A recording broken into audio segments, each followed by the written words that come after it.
এত বেশি আবেগ ভালো না। ভালোবাসা ভালো জিনিস, অতিরিক্ত আবেগ ভালো না। আল্লাহ পাক আমাদেরকে বাস্তবতা বোঝার তৌফিক দান করুন। বাস্তবতা আমি আপনাকে দেখাচ্ছি। বাস্তবতা হচ্ছে এই যে বাংলাদেশের 90% মুসলিম দেখবেন তার মধ্যে 90% 5 ওয়াক্ত নামাজ পড়ে না। এটা হচ্ছে আপনার বাস্তবতা। বাংলাদেশের যে কোনো মাহফিলে যাবেন, একটাই স্লোগান আমি শুনেছি, আল কোরআনের আলো ঘরে ঘরে জ্বালো। সুন্দর কথা, কিন্তু আপনি খেয়াল করে দেখবেন ম্যাক্সিমাম পরিবারেই কোরআনের আলো জ্বালার মতো কোনো মানুষ নাই। আপনি জরিপ করে দেখবেন যে 90% মুসলিমের মধ্যে কতজন মানুষ বিশুদ্ধ করে কোরআন তেলাওয়াত করতে পারে। আপনি দেখবেন 80%ও পারে না। কিন্তু এই কোরআনের জন্য জীবন দিতে চায়, সেই বইটা সে অর্থ সহ পড়তে পারে না। বাস্তবতা এক জিনিস, আর যা দেখছেন এগুলো আরেক জিনিস। এগুলোর মধ্যে কোনো মিল নাই। এগুলো বাস্তবতা। যারা নামাজ পড়ে 5 ওয়াক্ত, তাদের মধ্যে কতজন জামাতের সাথে নামাজ পড়ে সেটাও একটা বিষয়। এখানে গিয়ে পার্সেন্টেজ আরো কমে যাবে। যারা নামাজি ব্যক্তি তাদের মধ্যে কতজন রিজিক হালাল, এটা আরেকটা বিষয়। ঘরে ঘরে ঘুরে দেখবেন যে বেশিরভাগ মানুষের রিজিক হারাম, বেশিরভাগই। আমরাও কিরকম করে, এই যে ধরেন আপনি একটা মাদ্রাসা শিক্ষকতা করছেন, মাদ্রাসার একটা দায়িত্ব আছে আপনার। আপনি ধরে নিয়েছেন যে এই রিজিকটা আপনার হালাল, কিন্তু মাদ্রাসার দায়িত্ব পালন করতে গিয়ে যদি আপনি দায়িত্ব অবহেলা করেন, আপনার রিজিকটা হারাম। আপনি একজন মসজিদের ইমাম, মনে করছেন আল্লাহ আমাকে খুব পবিত্র রিজিক দিয়েছেন, মাশাআল্লাহ। আপনি যদি আপনার দায়িত্ব অবহেলা করেন, এই রিজিকটাও হারাম। আর নর্মালি তো আমরা সবাই সুদ খাচ্ছি, ঘুষ খাচ্ছি, দুর্নীতি করছি, মানুষের সম্পদ আত্মসাৎ করছি। এগুলো তো আমাদের সহজাত প্রবৃত্তি হয়ে গেছে। কোনো কোনো ক্ষেত্রে দেখা যায় উপর থেকে একটা হাতি আসে, উপর থেকে একটা হাতি আসতে আস্তে আস্তে আস্তে একটা মাছি হয়ে যায়। মাঝখানে হাতির ডালপালা, হাত পা টেনে হিসেবে খাওয়া শেষ। এই সমস্ত রিজিক হারাম, ম্যাক্সিমাম রিজিক হারাম আমাদের। বাস্তবতা অনেক কঠিন। বাস্তবতায় গিয়ে দেখেন যে কতজন মানুষ যাকাত আদায় করে। নামাজি ব্যক্তিদের মধ্যে যারা ইসলাম বোঝে তাদের মধ্যে কতজন যাকাত দেয়। এটা আরেকটা মহামারী চলছে, যাকাত না দেওয়ার মহামারী। শুধু যদি যাকাতটা দিতেন ঠিক মতো, নিসাব পরিমাণ সম্পদ হয়ে গেছে, মালের যাকাত দিচ্ছেন, বাংলাদেশকে বহির্বিশ্বের কাছ থেকে ঋণ নিতে হতো না, একটা মানুষও না খেয়ে মারা যেত না। যাকাত আমরা দেই না, এখানে অমুসলিমদের কোনো ভূমিকা নাই, আমরাই যাকাত দেই না। বাংলাদেশে এমনও ব্যক্তি আছে যাদের যাকাত কালেক্ট করলে একজনের যাকাত থেকে 100টা পরিবার চলবে। এটা কালেক্ট করার কোনো সিস্টেম নাই, এবং সেই ইচ্ছাকৃতভাবে দিচ্ছে না, আমরাই দিচ্ছি না। আপনি সমাজে ঘুরে দেখবেন কতগুলো পরিবার আছে যেগুলোর মধ্যে পর্দার বিধান কায়েম আছে। বাস্তবতা খুব কঠিন। আর যা দেখছেন আইওয়াশ, শোডাউন, এগুলো দিয়ে ইসলামের বিজয় কখনো হবে না। যত বেশি আইওয়াশ করবেন, শোডাউন করবেন, বাড়াবাড়ি করবেন, তত ইসলামের নূর, বরকত, আল্লাহর রহমত, নুসরা সব উঠে যাবে। আর ইসলামিক ব্যক্তিত্বদেরকে নিয়ে তো মোটেই করা উচিত নয়। কারণ রিয়া বা অহংকার বলে একটা কথা আছে, যার কলবের মধ্যে যাররা পরিমাণ অহংকার থাকবে, এই ব্যক্তি জান্নাতে যাবে না। অহংকার মুক্ত থাকতে চায় আলেম ওলামা শ্রেণীর মানুষ, কিন্তু তাদেরকে নিয়ে মানুষের অতিরিক্ত বাড়াবাড়ির কারণে মনের মধ্যে অনেক সময় রিয়া, অহংকার চলে আসতে পারে। এর ফলে সেই ব্যক্তিও জাহান্নামের খোরাক হচ্ছে, বলে নাউজুবিল্লাহ। সূক্ষ্মতা আমি আপনাকে বুঝাচ্ছি। রাসূলুল্লাহ সাল্লাল্লাহু আলাইহি ওয়াসাল্লাম বলেছেন, অন্ধকার রাতে কালো পাথরের উপরে কালো পিঁপড়া হেঁটে গেলে যেমন টের পাওয়া যায় না, আমি আবার বলছি, অন্ধকার রাতে কালো পাথরের উপরে কালো পিঁপড়া হেঁটে গেলে যেমন দেখা যায় না, এভাবেই মনের মধ্যে অহংকার, রিয়া চলে আসতে পারে। যদি আসে, আমার জন্য জান্নাত হারাম, নাউজুবিল্লাহ। দ্বীন ইসলামের বেসিক জিনিসগুলো নিয়ে কাজ করেন। আমি আপনাকে বেসিক জিনিস বোঝাচ্ছি।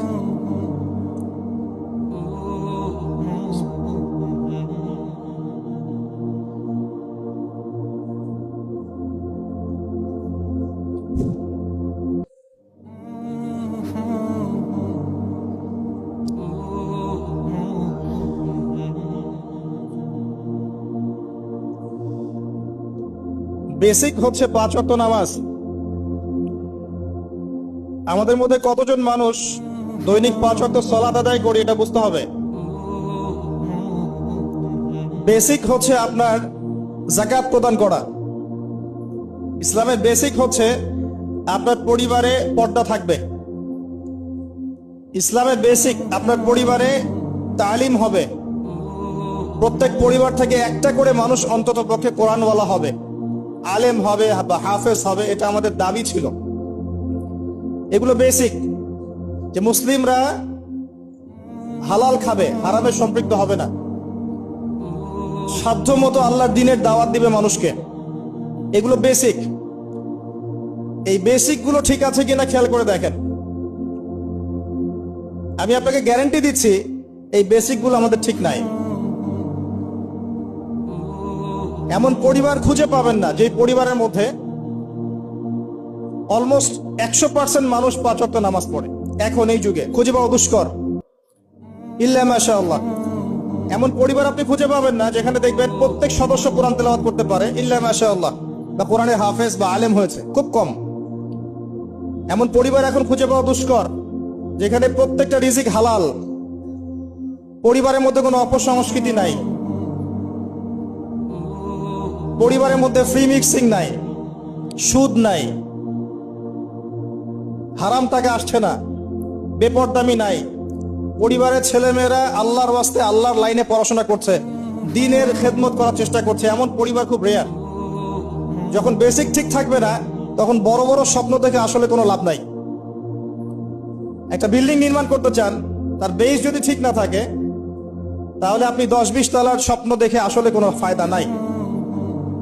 এর পরেও আছে যারা দ্বীনের রিপ্রেজেন্টেটিভ, তাদের মধ্যে আপনি দেখবেন ভিতরে দ্বীন নাই। বাইরে যদিও মনে হয় যে দ্বীন দিয়ে ভর্তি, ভিতরে আসলে দ্বীনের কোনো বালাই নাই, ইল্লা মাশাআল্লাহ। আবার আপনি দেখবেন যারা ধর্মতাত্ত্বিক ক্ষেত্রে জাতিকে দিক নির্দেশনা দিবে, এরাই শতটা বিভক্ত হাজারটা দলে, এবং প্রত্যেকেই বলছে যে আমি হক, বাকি সবাই বাতিল। সিচুয়েশন খুব ক্রিটিক্যাল। এর উপরে আবার আছে সামাজিক অবক্ষয়, এর উপরে আবার আছে রাজনৈতিক সমস্যা, তার উপরে আবার আছে বৈশ্বিক ওয়ার্ল্ড অ্যাফেয়ার্স এর প্রবলেম এবং ইকোনমিক স্যাংশন, অর্থনৈতিক দাসত্ব। সব মিলে বিশ্বের অবস্থা ভালো না। এখানে তৃপ্তির ঢেকুর তোলার কোনো সুযোগ নাই যে সবকিছু সুন্দরভাবে চলছে, আসলে তা নয়। এখন প্রথমত দৃষ্টিভঙ্গির কথা বলবো। দৃষ্টিভঙ্গি পরিবর্তন না করতে পারলে সমস্যা আছে। বাস্তবিক হন, প্র্যাকটিক্যালে মুসলিমদের অবস্থা আসলে ভালো না। এবং পুরো বিষয়ের রিয়েলিটি বুঝতে হলে আপনাকে খিদির আলাইহিস সালাম হতে হবে। এই ব্যক্তি আবার কে? খিদির আলাইহিস সালামকে পাবেন কোথায়? কোথায় আছে? সূরা কাহফে আছে।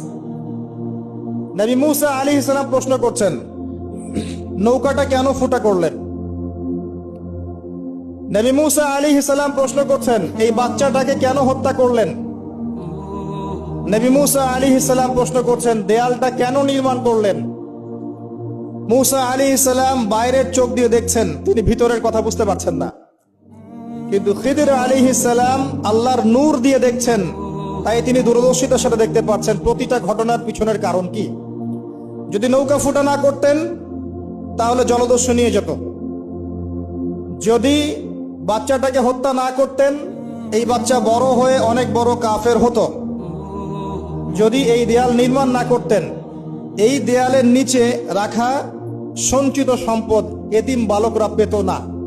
ঘটনা কি পড়েছেন কখনো? এই ঘটনা কারা কারা পড়েছেন? হাত তোলেন দেখি। এই হচ্ছে বাস্তবতা, হাত নামান। এই ঘটনাটা একটা আপনাকে এপিস্টিমোলজি দিবে। এপিস্টিমোলজি মানে হচ্ছে জ্ঞানতাত্ত্বিক দর্শন। এটা একটা ফিলোসফিক্যাল থট, জ্ঞানতাত্ত্বিক দর্শন, এপিস্টিমোলজি, জ্ঞান তত্ত্ব। মুসা আলাইহিস সালাম বাইরের চোখ দিয়ে দেখছেন।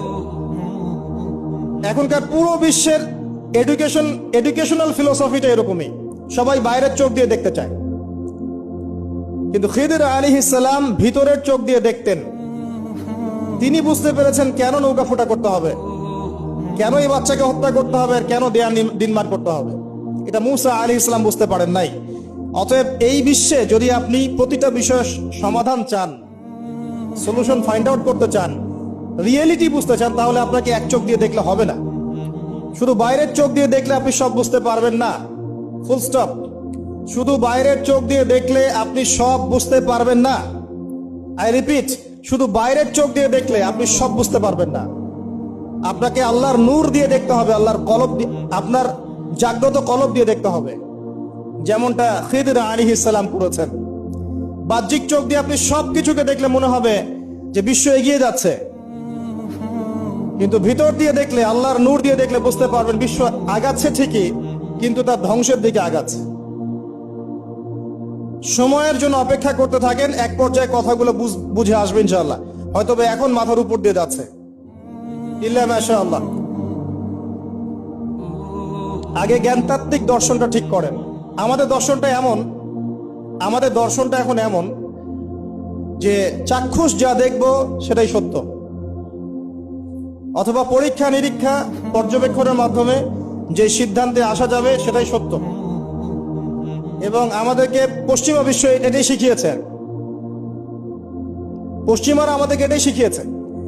পরীক্ষা নিরীক্ষা, যুক্তি, বিজ্ঞান, দর্শন, এগুলোর মানদণ্ডে যা লাভ করা যাবে সেটাই জ্ঞান। এর বাইরে জ্ঞানের কোনো অস্তিত্ব নাই। এই জন্যে আল্লাহ তারা বিশ্বাস করে না, কারণ আল্লাহকে দেখা যায় না, সিম্পল। মালায়েকা, ফেরেশতা তারা বিশ্বাস করে না, কারণ ফেরেশতাকে দেখা যায় না। জিন জাতিকে তারা বিশ্বাস করে না, কারণ তাকে দেখা যায় না। একইভাবে রূহ বা আত্মা, স্বপ্নের ব্যাখ্যা, আপনার ঘুম, আপনার কবরের আযাব, মিজান, পুলসিরাত, জান্নাত, জাহান্নাম, আগেকার আসমানি কিতাব, নবী রাসূলগণ, কাউকে দেখা যায় না। অতএব এগুলোর কোনো অস্তিত্ব নাই, এটা তাদের দর্শন। এবং এই ফিলোসফি দিয়ে সারা বিশ্ব এখন চলছে। লান নুমিনা লাকা হাত্তা নারাল্লাহ জাহরা, যেমনটা বনু ইসরাইল বলেছিল, সূরা বাকারার দিকে আছে, প্রথম দিকে। হে মূসা, আমরা তোমার কথায় বিশ্বাস করব না যতক্ষণ না আল্লাহকে চাক্ষুষ দেখছি। কিন্তু Islamic philosophy different. Islamic philosophy হচ্ছে এমন, ওয়াকুলিল হাক্কু মির রাব্বিকুম, হক বা জ্ঞান, সত্য তোমার রবের পক্ষ থেকে আসে।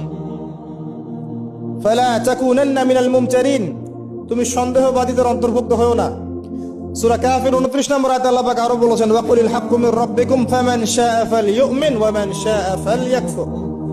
হক আল্লাহর পক্ষ থেকে আসে, জ্ঞান আল্লাহর পক্ষ থেকে আসে, সত্য মিথ্যার মানদণ্ড আল্লাহর পক্ষ থেকে আসে, ন্যায় অন্যায়ের মানদণ্ড আল্লাহর পক্ষ থেকে আসে, মানুষের মস্তিষ্ক থেকে বের হয় না। আর আল্লাহর পক্ষ থেকে যা আসে তাকে যুক্তি, বিজ্ঞান, দর্শন এগুলো দিয়ে প্রমাণ করা যাবেই, এটা জরুরি না। এমন অনেক বিষয় হতে পারে আল্লাহর পক্ষ থেকে আসতে পারে, যেটাকে আপনি যুক্তি, বিজ্ঞান, দর্শন দিয়ে প্রমাণ করতে পারবেন না, কারণ এগুলোর সীমাবদ্ধতা আছে। আল্লাহর জ্ঞানের কোনো সীমাবদ্ধতা নাই। আমার কথা কি বোঝা যায়? কথাগুলো হয়তো ইয়াংরা বুঝতে পারবেন। আর আমি জানি লেকচার যত আগাবে মুরব্বীরা তত উঠে চলে যাবে, আমি এটা ফিল করেছি আর কি। কিন্তু আমি এটা বিশ্বাস করি, আগামী দিনের ইসলামের ধারক এবং বাহক হবেন যুবকরা ইনশাআল্লাহ, এবং যুবতীরাও, এবং আমাদের পরবর্তী জেনারেশন যারা আমাদের ছেলে বা মেয়েরা আসছে, আমাদেরকে তারা যদি খেদমত না হয়, কাজ না হয়, এবং আমরা যদি দায়িত্ব পালন করতে না পারি, আল্লাহ পাকের একটা সুন্নাহ আছে, সেটা হলো সূরা মুহাম্মাদের শেষের দিকে আছে, ইয়াস্তাবদিল কওমান গায়রাকুম, আল্লাহ পাক অন্য কওমকে তোমাদের জায়গায় নিয়ে আসবেন, তোমাদেরকে সরিয়ে দিবেন। আমার মতো অপদার্থ দিয়ে যদি কাজ না হয়, আল্লাহ পাক আমাদেরকে সরিয়ে দিবেন, দিয়ে অন্য বড় বড় স্কলার তৈরি করবেন ইনশাআল্লাহ। আল্লাহ পাকের সুন্নাহ আছে কিছু, ইন তানসুরুল্লাহ ইয়ানসুরকুম, তোমরা যদি আল্লাহকে সাহায্য করো, আল্লাহর দ্বীনকে সাহায্য করো, তবেই আল্লাহর সাহায্য আসবে, অন্যথায় আসবে না। আল্লাহ পাকের সুন্নাহ, আল্লাহর সুন্নাহ এগুলা। নাসুল্লাহা ফানাসিয়াহুম, মানুষ যদি আল্লাহকে ভুলে যায় আল্লাহও তাদেরকে ভুলে যাবে। এগুলো আল্লাহর সুন্নাহ।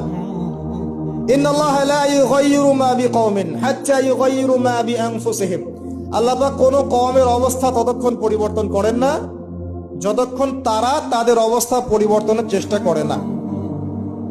এগুলো আল্লাহর সুন্নাহ। তাই আমাদেরকে দিয়ে যদি কাজ না হয়, খেদমত না হয়, উম্মার যদি কোনো কল্যাণ না থাকে, আল্লাহ পাক আমাদের সবাইকে সরিয়ে দিবেন ইনশাআল্লাহ, এবং নতুন কওমকে নিয়ে আসবেন। এমন হতে পারে অমুসলিমদেরকে আল্লাহ পাক ইসলামের সৌন্দর্য দেখিয়ে, ইসলাম কবুল করিয়ে এইসব জায়গায় নিয়ে আসবেন, তারা দিনের খেদমত করবে ইনশাআল্লাহ। সংকীর্ণ মানসিকতা থেকে বের হতে হবে। ওই আব্বাসীয় খেলাফতের সময় যখন মঙ্গোলিয়ানরা আক্রমণ করেছিল বাগদাদকে, এই জায়গাটা ভালো করে বোঝেন, যখন মঙ্গোলিয়ানরা আক্রমণ করেছে বাগদাদকে, তখনও কিছু মানুষ বসে বসে ঝগড়া করছিল, বাহাস করছিল যে কাকড়া খাওয়া হালাল না হারাম। আমার কথা বুঝতে পারেন? কাকড়া খাওয়া হালাল না হারাম এটা নিয়ে বাহাস করছিল। অলরেডি মঙ্গোলিয়ানরা হামলা করে দিয়েছে। পুরো বৈশ্বিক প্রেক্ষাপটে আমরা এখন সেটাই করছি। পুরো বিশ্বের প্রেক্ষাপটে মুসলিমদের যে অবস্থা, এখন আমরা অভ্যন্তরীণ ভাবে এটাই করছি। কে হাত কোথায় বাঁধবেন, কে কোথায় পায়ে পা লাগাবেন কি লাগাবেন না, আস্তে আমিন বলবেন না জোরে বলবেন, তারাবির নামাজ সামনে তো আরেকটা বাহাস আসবে, 20 পড়বেন না 8 পড়বেন, ঈদের নামাজ কত তাকবীরে পড়বেন ইত্যাদি। যে মাসআলাগুলোকে নিয়ে সাহাবায়ে কেরামের যুগ থেকে শুরু করে ইখতিলাফ চলে আসছে, এইগুলো নিয়ে আমরা কিয়ামত পর্যন্ত ইখতিলাফ করতেই থাকবো। বলেন ঠিক, তাই না? এটাই করছি আমরা, এবং সারা বিশ্বের প্রেক্ষাপটে আমাদেরকে আজকে চতুর্দিক থেকে গলার মধ্যে রশি পেঁচিয়ে টান দেয়া হয়ে গেছে, খালি ফাঁসির কাস্টে ঝোলা বাকি এখন আমাদের। উদাহরণটা এভাবে দিতে পারি আমি, যারা বোঝার তারা বুঝবেন ইনশাআল্লাহ। সমুদ্রের ধারে দাঁড়িয়েছেন কখনো? অনেকে দাঁড়িয়েছেন, ওখানে কিছু চোরাবালি থাকে, আছে চোরাবালি আছে। এই চোরাবালিতে কেউ যদি ডুবে যায়, দেখা যায় যে আস্তে আস্তে তার হাঁটু, তারপরে তার কোমর, তারপর বুক আস্তে আস্তে ডুবতে থাকে। আমাদের অবস্থাটা এখন এমন হয়েছে যে প্রথমে আমাদের উম্মাহ, এই দেহটা একটা চোরাবালিতে পড়েছিল, পরে তার প্রথমত টাকনু পর্যন্ত ডুবেছে, সে হাত পা ছোড়াছড়ি করছে, আমাকে বাঁচাও, আমাকে উঠাও। চারপাশে উম্মার অনুসারী মানুষরা ছিলেন, তারা বলছে নড়াচড়া করবেন না, নড়াচড়া করবেন না, নড়াচড়া করলে আরো ডুবে যাবেন, ওইভাবে থাকেন। উম্মাহ বেচারা এভাবেই ছিল। তারপর আস্তে আস্তে আস্তে আস্তে তার হাঁটু পর্যন্ত ডুবে গেল। সে অস্থির হয়ে ছটফট করছে, আমাকে বের করো, আমাকে বের করো, আমি ডুবে যাচ্ছি। আশপাশের মানুষ বলছে রিল্যাক্স, নড়াচড়া করবেন না, নড়াচড়া করলে আপনি ডুবে যাবেন। এভাবে আস্তে আস্তে কোমর, আস্তে আস্তে বুক, এখন গলা পর্যন্ত ডুবে গেছে। এখনো উম্মাহ চিৎকার করছে, আমাকে বের করো, আমাকে বের করো, আমি ডুবে যাচ্ছি। আশপাশের মুসলিমরা বলছে নড়াচড়া করতে যায় না, নড়াচড়া করতে যায় না, ওইটাও ডুবে যাবে। কে টেনে তুলবে একে? এখন যারা আশপাশে আছে এই দুরবস্থায় এবং এই দায়িত্ব পালন করে নাই, আল্লাহ পাক অচিরে তাদেরকে সরিয়ে দিবেন ইনশাআল্লাহ, কোনো সন্দেহ নাই। নতুন কোন কওম আসবে ইনশাআল্লাহ, নতুন কোন প্রজন্ম আসবে ইনশাআল্লাহ, যারা এই উম্মাহটাকে আবার তুলবে ইনশাআল্লাহ। এবং আমরা জানি, আমরা আখিরুজ্জামান স্টাডি করে দেখেছি যে বিশ্বের সামনে এমন সময় আসবে যখন ঈসা ইবনে মারিয়ামকে আল্লাহ পাক নামাবেন, এবং এই বিষয়ে কোনো সন্দেহ নাই। কথা বুঝতে পারেন নাই? পৃথিবীর কোন শক্তি তাকে আটকাতে পারবে। হাদিস এভাবে এসেছে, তার চুলগুলো ছিল ব্রাউন কালার এবং অনেক কাঁধ পর্যন্ত লম্বা। চুলগুলো দিয়ে টপ টপ করে পানি পড়তে থাকবে, দেখে মনে হবে মুক্তা ঝরে পড়ছে। এত স্পেসিফিকলি কোন কিতাবে বলা থাকতে পারে, কোন রিলিজিয়নের মধ্যে থাকতে পারে ইসলাম ছাড়া? ইসলামই তো সেই রিলিজন যেখানে আপনি হায়েজ নিফাসের মাসআলা পাবেন, পররাষ্ট্রনীতিও পাবেন। অন্য কোথাও আছে? ঈসা ইবনে মারিয়ামের চুল দিয়ে টপ টপ করে পানি পড়তে থাকবে, এটা পর্যন্ত বলা আছে। এবং আল্লাহ পাক বলেছেন, তার রাসূলের মাধ্যমে জানিয়েছেন সাল্লাল্লাহু আলাইহি ওয়াসাল্লাম, যে ঈসা ইবনে মারিয়াম প্যালেস্টাইনের বাবেলুদ নামক জায়গায় মাসিহুদ দাজ্জালকে হত্যা করবে ইনশাআল্লাহ। এবং এখান থেকে ওই জেরুজালেম থেকে তিনি পুরো বিশ্বে ইসলামী খেলাফা বাস্তবায়ন করবেন। এটা কত বছর পর? এটা ননসেন্স প্রশ্ন। এটা কত বছর পর? এই প্রশ্নটা হচ্ছে এমন প্রশ্ন যে আদম আলাইহিস সালাম আর হাওয়া আলাইহিস সালাম যে গাছের ফল খেয়েছিলেন ওই গাছের নাম কি? এই প্রশ্ন যেমন ভিত্তিহীন, ননসেন্স প্রশ্ন, এরকমই ননসেন্স প্রশ্ন হচ্ছে কত বছর পর এটা হবে। এটা দিয়ে আপনার কি দরকার? কত বছর পর হবে এ দিয়ে আপনি কি করবেন? আমি কি করব? কারণ আমরা তো অপদার্থ, আগাছা, আমাদের সাথে এগুলো সাথী, আমাদের তো বেসিকই ঠিক নাই। ঈসা ইবনে মারইয়াম এর হাতে আল্লাহ রাব্বুল আলামিন 40 বছর পৃথিবীর খেলাফা রাখবেন ইনশাআল্লাহ তাআলা। তখনকার যে প্রজন্মটা থাকবে, এই প্রজন্ম ইনশাআল্লাহ ওই চোরাবালিতে ডুবে যাওয়া উম্মাহকে টেনে বের করবে ইনশাআল্লাহ আযজা ওয়া জাল্লা। এখন সময়ের অপেক্ষা করে বসে থাকার জন্য আপনাকে পাঠানো হয়নি, আমাকে পাঠানো হয়নি। আল্লাহ পাক কিছু দায়িত্ব দিয়েছেন। প্রথমটা বলছিলাম আপনাকে জ্ঞান অর্জন করতে হবে, এবং জ্ঞান অর্জনের প্রথম ধাপ হচ্ছে আল কোরআন।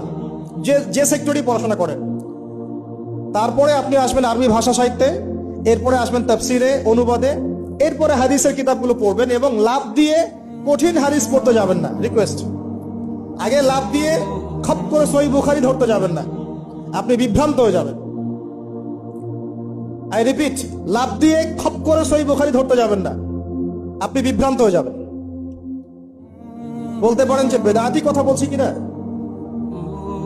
এটা ফকিহদের কথা, যারা ফুকাহায়ে কেরাম তাদের কথা। কারণ লাভ দিয়ে কেউ এমবিএ পড়তে পারে না, লাভ দিয়ে কেউ মেডিকেল সায়েন্সের বই পড়তে পারে না, এক লাফে কেউ এই যে ডক্টরেট করতে পারে না, পারে। তাকে ধাপে ধাপে উঠতে হয়, আপনাকে ধাপে ধাপে উঠতে হবে। হাদিসে আরবাইন দিয়ে শুরু করেন, যে মাদ্রাসায়ে কওমি নিসাবে যারা পড়েছেন সবাই জানেন এই বিষয়গুলো। ফয়জুল কালাম দিয়ে শুরু করেন, ক্লাসিক্যাল বই, বুলুগুল মারাম মিন আদিল্লাতিল আহকাম, এগুলো দিয়ে আগান। মিশকাতুল মাসাবিহ দিয়ে আগান। মিশকাত পড়তেই তো দাঁত ভেঙে যায়, এত সহজ মনে করেছেন? 2-4 পাতা হাদিস পড়ে নিজেকে মুফতি মনে করবেন না। ক্লাসিক্যাল বইগুলো অনেক কঠিন, এবং যারা আলেম ওলামা হয়েছেন এমনি এমনি হন নাই, সুদীর্ঘ পথ পাড়ি দিয়ে আলেম হয়েছেন। যখন আপনি কম জানবেন তখন মনে হবে যে আমি অনেক জানি, যখন বেশি জানবেন মনে হবে কিচ্ছু জানি না। কথা বুঝতে চেষ্টা করেন। যখন কম জানবেন মনে হবে অনেক জানি, আমি পণ্ডিত, এটা হালাল, এটা হারাম, এটা জায়েজ, এটা নাজায়েজ। যত বেশি জানতে থাকবেন, যত বেশি আলেম ওলামার সোহবতে পড়ে থাকবেন, দেখবেন আপনি কিচ্ছু জানেন না। এবং যত দিন যাচ্ছে আমি নিজেকে এই জায়গায় ফিল করি যে আমি আসলে কিছুই জানি না। এবং আমি যেখানে বসে কথা বলছি, রাতের অন্ধকারে আমার কান্না আসে যে আমি যে এখানে বসে কথা বলছি, তাহলে উম্মার কি অবস্থা বোঝা আমার শেষ। কথা বুঝতে পারছেন না? এখানে বসা উচিত ছিল এমন মানুষের যাদের হাতে ইসলামের বিজয় হবে। সেখানে আমার মতো নগণ্য মানুষ বসে আছে, তার সাথে একটা ছবি তোলার জন্য মানুষ হুমড়ি খেয়ে পড়ছে। তারা চিন্তা করেন বাস্তবতা কি জিনিস। আল্লাহ পাক আমাদেরকে বুঝ দান করুন। প্রত্যেকটা ঘরে ঘরে একটা করে ইসমাইলের মতো ছেলে তৈরি করেন আলাইহিস সালাম। প্রত্যেকটা ঘরে ঘরে একটা ওমর এবং খালিদের মতো ছেলে তৈরি করেন। মারিয়াম, আয়েশা রাদিয়াল্লাহু আনহুমা তাদের মতো করে মেয়ে তৈরি করেন। আজকে থেকে 50 বছর পর একটা রেজাল্ট পাবেন ইনশাআল্লাহ। ইসলামের বিজয় হুট করে হবে না। আল্লাহ পাকের সিস্টেম, সুন্নাহ হচ্ছে আল্লাহ পাক হঠাৎ করে কিছু করেন না। রাত থেকে দিন হয়, ধীরে ধীরে হয়। দিন থেকে রাত হবে, ধীরে ধীরে হবে। ধাপ করে রাত হয় না, ধাপ করে দিন হয় না। আর আমরা এটা আশা করে বসে আছি যে ধাপ করে মনে হয় ইসলাম বিজয় হয়ে যাবে, জি না। ঈসা ইবনে মারইয়ামের সেই সময় আসতেও দেখবেন অনেক পর্যায়ে পার হবে। বিশ্ব এই অবস্থা থাকবে না, 1/3 মানুষই থাকবে না, ডেড। এবং কে জানে আগামী 10 বছরের মধ্যে নাও থাকতে পারে, আল্লাহু আ'লাম। যা শুরু হয়েছে বিশ্বে, যারা আমাদেরকে হিউম্যানিটি শিখাতো, এক সময় মানবতা শিখাতো, এরাই দেখবেন এখন অমানবিক আচরণ করছে। এটা ওপেন সিক্রেট। যারা আমাদেরকে মানবতা ধ্বজাধারী হয়ে আমাদেরকে মানবতা শেখায়, আমরা যদি বাধ্য হয়ে কারো কাছে বহির্বিশ্বের কাছে ঋণ চাই, আমাদেরকে নিয়ে ঠাট্টা মশকরা করে। আর এগুলো এখন সব মিডিয়াতে আসে, আমাদেরকে কিছু মনেই করে না। অ্যারোগেন্ট জাতি এই পশ্চিমারা। আল্লাহ পাক এমন কলিউশন লাগিয়ে দিবেন যে ওরা আপোষে মারামারি করে শেষ হয়ে যাবে, দেখে নিয়ে।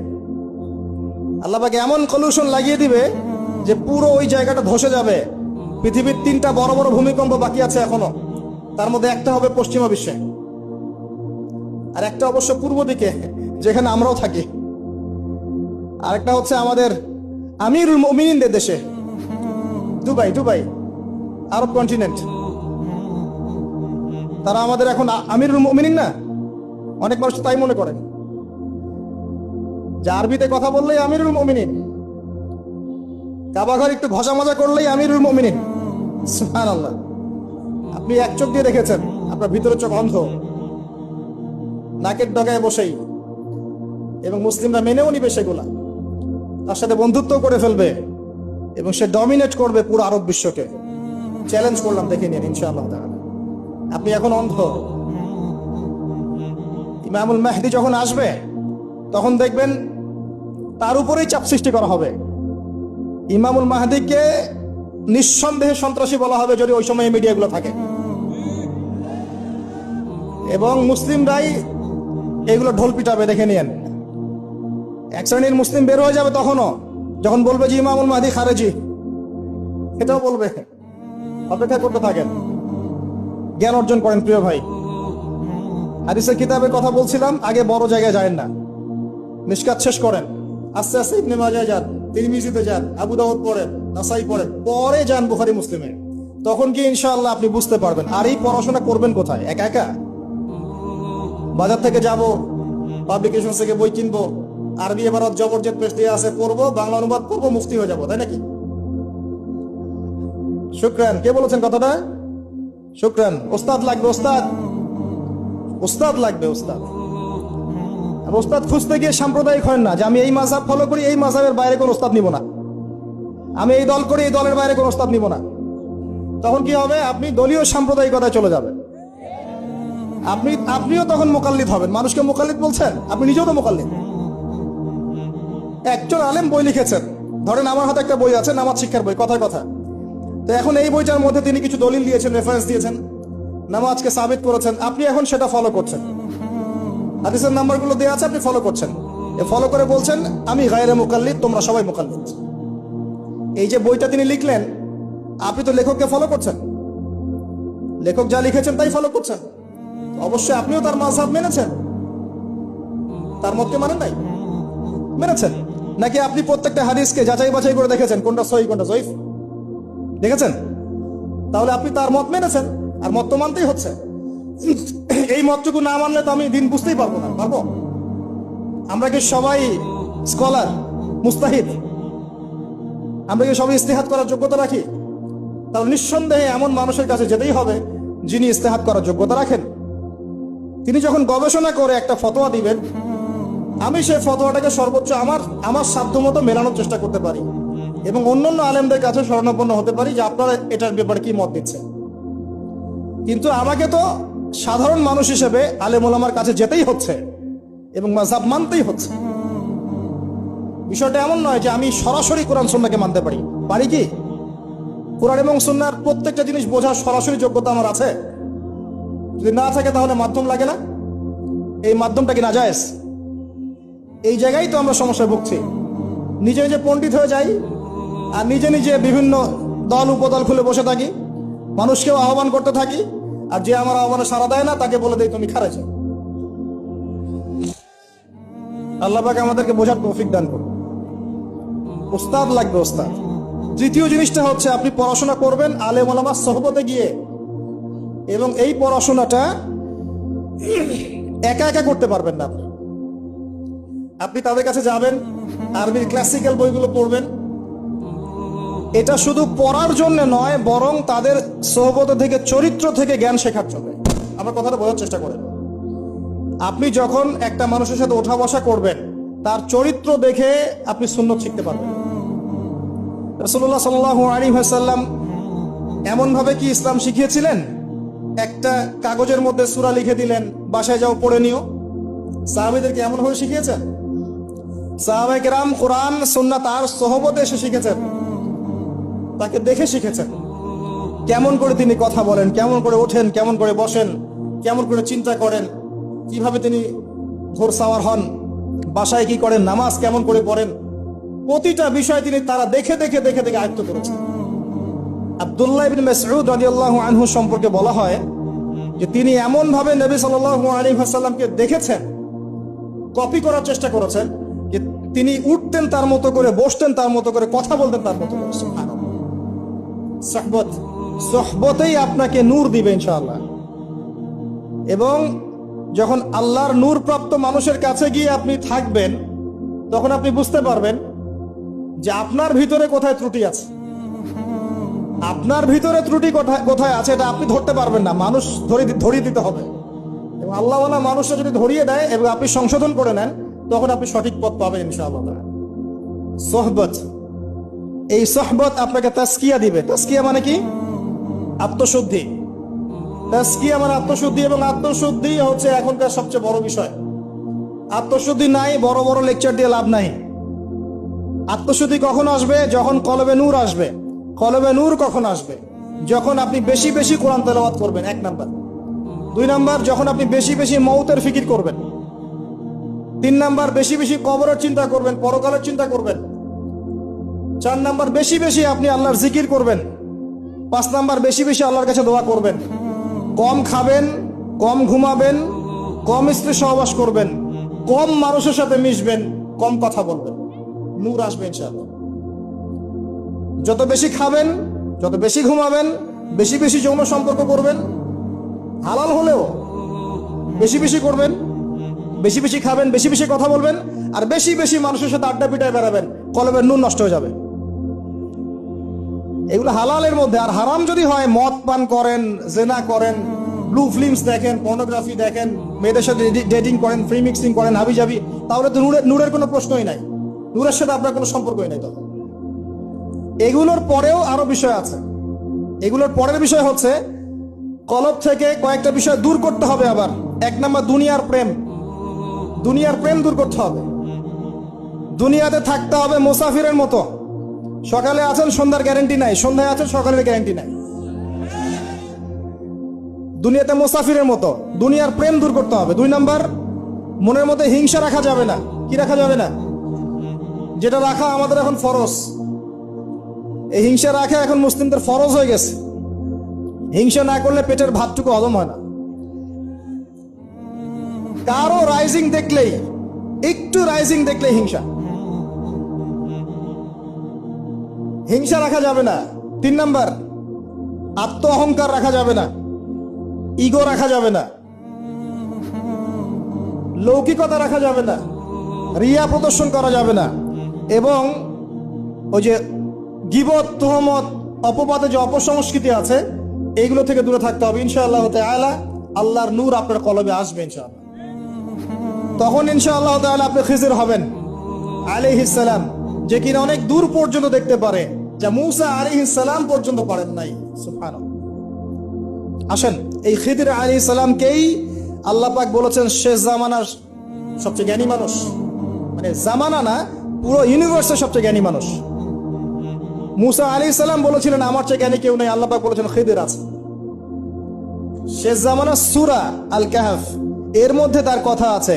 এটা আপনাকে ডাইরেকশন দিচ্ছে, শেষ জামানায় যদি আপনি হকপন্থী হতে চান, আলোর সন্ধান পেতে চান, খিজির আলাইহিস সালামের মতো দূরদর্শিতা সম্পন্ন হতে হবে।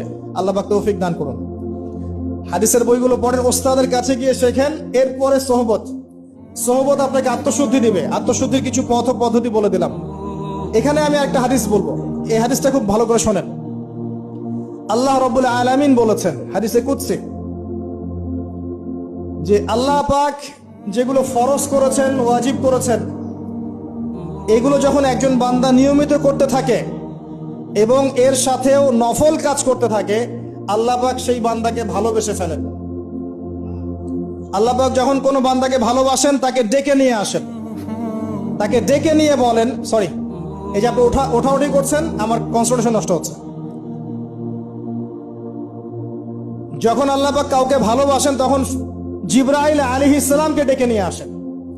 ডেকে নিয়ে এসে বলেন যে পৃথিবীতে অমুকের পুত্র অমুক, তাকে আমি ভালোবাসি, হে জিবরাইল তুমিও তাকে ভালোবাসো। এরপর জিবরাইল আলাইহিস সালাম তাকে ভালোবাসতে থাকেন এবং অন্যান্য মালায়েকাদেরকে ডেকে জিবরাইল আলাইহিস সালাম বলেন আল্লাহ অমুককে ভালোবাসেন, আমিও তাকে ভালোবাসি, তোমরা সবাই তাকে ভালোবাসো। এরপর সমস্ত ফেরেশতারা তাকে ভালোবাসতে শুরু করে। এরপর ফেরেশতা মণ্ডলী পৃথিবীতে আসেন, এসে দুনিয়াবাসীকে উদ্দেশ্য করে বলেন যে অমুকের পুত্র অমুককে আল্লাহ ভালোবাসেন, জিবরাইল ভালোবাসে, আমরা ভালোবাসি, তোমরা সবাই তাকে ভালোবাসো। এরপর দুনিয়ার মানুষদের কাছে তার মর্যাদা বাড়িয়ে দেওয়া হয়, তার দিকে মানুষের মনকে ঘুরিয়ে দেওয়া হয় এবং তার প্রতি মানুষের ভালোবাসা সৃষ্টি করে দেওয়া হয়। আল্লাহ পাকের নূর যখন আপনার ভিতরে আসবে, ইনশাআল্লাহ দেখবেন আল্লাহ রাব্বুল আলামিন আপনার হাতে তার দ্বীনের পতাকা দিবেন ইনশাআল্লাহ আযজা ওয়া জাল। তাসকিয়ার প্রয়োজন, তাসকিয়া না আসলে নূর আসবে না। লাভ নাই ভাই, প্রচুর ইবাদত বন্দেগী করে